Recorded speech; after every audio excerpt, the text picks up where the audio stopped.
Selamat pagi, kita bertemu kembali dalam Morning Devotion pada pagi hari ini. Selamat pagi. Kita akan membaca kembali ayat dalam Injil Yohanes pasal yang ke-14. Ayatnya yang ke-13 dan ayat yang ke-14. Demikian firman Tuhan. Dan apa juga yang kamu minta dalam namaku, aku akan melakukannya.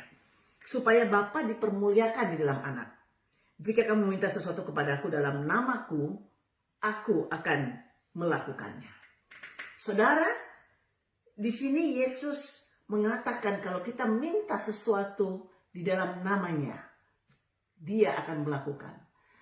Saudara, tentu meminta kepada Tuhan itu harus meminta dengan iman, dengan kepercayaan. Kita perlu berdoa dengan iman kita kepada Tuhan. Apa artinya berdoa dengan iman, saudaraku? Artinya adalah kita berdoa dengan penuh kepercayaan kepada Tuhan. Kita berdoa dengan percaya kepada perkataan-perkataan firman Tuhan. Dan iman adalah suatu tindakan untuk mempercayai kebenaran firman Tuhan. Apa yang dikatakan oleh firman Tuhan. Saudara, waktu kita berdoa, kita juga mau bahwa bukan kehendak kita yang jadi, tetapi kehendak Tuhan di atas segalanya yang harus terjadi. Karena kita harus menyerahkan hak-hak kita, keinginan-keinginan kita. Dan kita perlu menyelaraskan itu pada keputusan Tuhan yang terjadi dalam kehidupan kita. Karena kita tahu bahwa keputusan Tuhan dan kehendak Tuhan itu yang terbaik buat kita.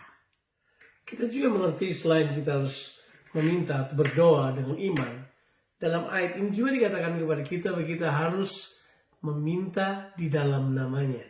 Sudah baca di ayatnya yang ke-13. Dan apa juga yang kau minta dalam namaku, aku akan melakukannya. Jadi dengan kata lain, kita perlu berdoa di dalam nama Tuhan. Nah, berdoa dalam nama Tuhan itu adalah berdoa bukan cuma sekedar memakai nama Tuhan, tapi kita harus mengerti berdoa dengan nama itu. Nama berbicara apa sebenarnya? Nama berbicara 3 hal. Nama yang pertama berbicara sifat seseorang. Jadi kita harus berdoa sesuai dengan sifat-sifat Kristus. Jadi waktu kita berdoa, kita sedang menyelaraskan sifat kita dengan sifat-sifat Tuhan. Ini adalah sebuah perjalanan pembentukan karakter tentunya. Sebab nama berbicara tentang sifat. Bangsa yang berdoa dalam nama Tuhan, dia harus berdoa selaras dengan sifat Tuhan. Tapi nama juga berbicara tentang pekerjaan. Kenapa nama berbicara pekerjaan? Kadang-kadang kita panggil Pak Guru. Namanya bukan Pak Guru. Namanya Pak Saleh misalnya. Tapi karena pekerjaannya guru, kita panggil dia Pak Guru. Kalau kita dengar ada orang yang bunyikan kering-kering sepedanya depan rumah kita, kemudian berkata pos, kita panggil dia Pak Pos. Namanya bukan Pak Pos. Pekerjaannya sebagai tukang pos yang mengantar surat, kita panggil dia Pak Pos. Sama dengan itu. Waktu kita berdoa dalam nama Tuhan, kita harusnya berdoa dalam pekerjaan Tuhan.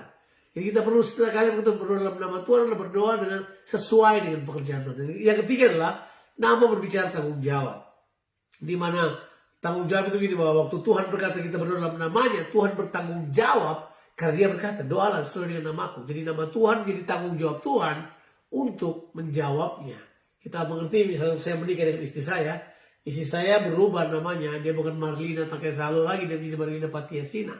Itu adalah kata bahwa saya bertanggung jawab. Nama saya ada pada istri saya karena saya bertanggung jawab atas dirinya. Jadi berdoa dengan nama, paling tidak berdoa dengan sifat, pekerjaan, dan tanggung jawab yang Tuhan berikan dalam kehidupan kita. Jadi waktu kita menggunakan nama Tuhan, Tuhan berkata, wow, dia berarti ada dalam sifat-sifatku, dia melakukan pekerjaanku, dan dia ada dalam tanggung jawabku. Makanya Tuhan menjawab setiap kali kita memakai namanya. Ingat, namanya berkuasa di langit, di bumi, bahkan di bawah bumi. Saudara, suatu kehormatan bisa memakai nama Yesus. Karena saudaraku, there is a power in Jesus. Amen. Ada kuasa yang luar biasa dalam nama Tuhan Yesus Kristus. Dan yang paling dahsyat saudaraku, bahwa Alkitab bilang gini, dia mengabulkannya. Dia mendengarkannya. Dia akan menjawab doa kita. Karena nama Yesus, nama di atas segala nama.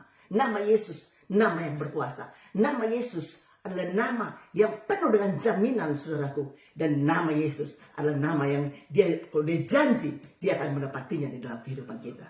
Yang paling penting dalam doa adalah kita harus mempersiapkan diri kita Waktu kita berdoa, bukan cuma kita percaya menggunakan namanya, tapi kita juga berdoa dengan menyerahkan kehidupan kita untuk dipakai oleh Tuhan sebagai pelaksana kehendaknya sesuai dengan doa yang kita naikkan kepada Tuhan. Mari kita masuki hari ini, saudaraku, dengan kita tidak jemu-jemu berdoa supaya kehendak Allah dinyatakan di dalam kehidupan kita. Tuhan Yesus memberkati. Amin.